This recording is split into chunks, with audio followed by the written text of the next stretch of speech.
Hi, this is Barry J. McDonald, and I'd like to welcome you to today's blog post over at writecom.com. And today we had a look at writing children's picture book tips. So if you're keen on releasing a children's picture book and you'd like a few more tips on how to sell your book better and ways of saving money, this video will be well worth your time watching. So in this case, we're going to write we have 6 writing children's picture book tips. So the first one I'd recommend you do is to keep an eye on your expenses. You know, if you want to be a children's book author, and if it is your first book, and if you are considering maybe releasing more than one book, you should really pay attention to your expenses. It's very easy to fall into the trap of going and hiring an expensive illustrator and spending a fortune for the illustrations for your book. But then when it comes to uploading it, and then when you try and start selling it, maybe the book mightn't actually sell as well as you thought it would. Now, this could be for particular reasons. Maybe just the book just didn't hit the market at the right time or something like that. And sometimes you might actually come away with a loss.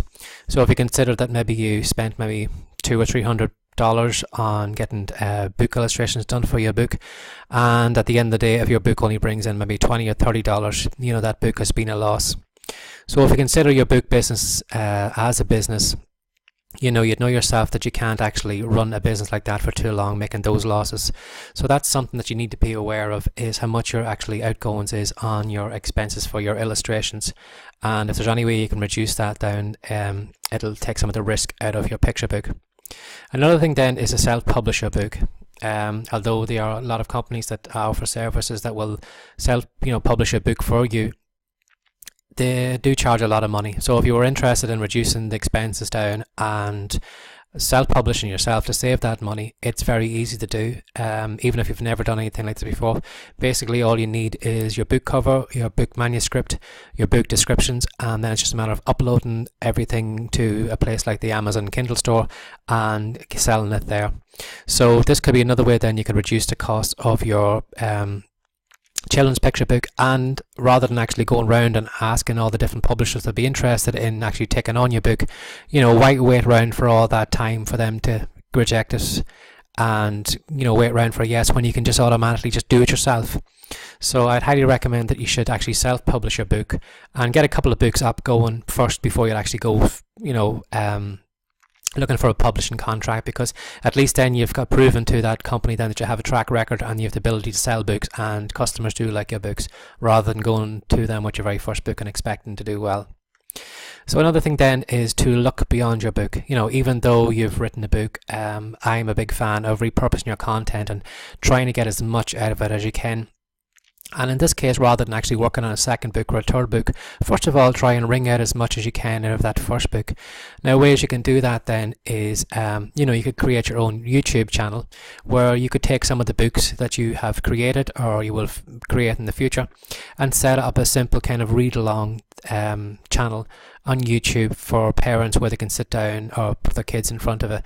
What YouTube and what involves is basically you either reading the book to camera or having a camera set up over your shoulder where you're actually going through your book and reading it to the child and the parent. So it's an easy way then of kind of getting yourself in front of an audience that maybe you mightn't even know you were there. And of course, at the end of the video then you have maybe description. In the description box you can have the link to where your book is for sale, or a link to your website where you hopefully could get that person maybe on an email list, so you could target them again with your next book. Another thing you could do then to repurpose the content of the book is to create physical products. If the illustrations are good on your book, is there a good chance maybe that one of them would actually look good on a t-shirt, or would they look good as a piece of wall art, or could you use maybe some of the illustrations maybe as for the face of a clock for a children's bedroom or something like that. Now, there's a lot of places where you can actually do things like that, where you just basically upload an image and then you select all the different physical products you'd like it on, whether that's t-shirts, mugs, coffee cups, towels, blankets, all these different things. You can find them. Now, you can do these in places like Amazon, Etsy, eBay. You can sell them all. So these could be all kind of another income stream that you would have from that book. And basically, you're not actually doing much more work except really just using the illustrations from your book. Now, as well then another tip I would have is to build an audience. A lot of a lot of authors in the early stages, are more concerned with selling the books, but don't actually pay much attention to actually recording that customer's email address or being able to stay in contact with them, because at the end of the day it is the hardest part to find a customer. And why would you let that customer go when you could, resell to that customer again and again and again? If they've bought off you once, chances are they're going to buy another book off you or another book in the future. So basically what you would need to do is try your best to build an audience, whether that's on Facebook, whether that's through email addresses, again, even using the YouTube channel to build an audience of subscribers out there. So people that you can contact regularly when you have new books out. And at least when you have an audience that you can sell from, it makes it a lot easier, and your advertising expenses goes down then too as well, because you don't need to spend much money to get in contact with them when you can contact them through a YouTube video or an email or something like that.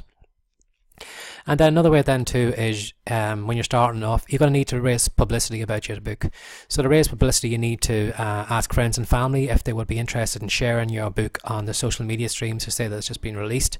Maybe you could go to local schools and offer to do some readings of your book and the children, and maybe you could actually just set up a small kind of stall at the school then where your books are for sale, and then maybe do a kind of 50-50 profit sharing between yourself and the school on the profits of the books sold at that reading.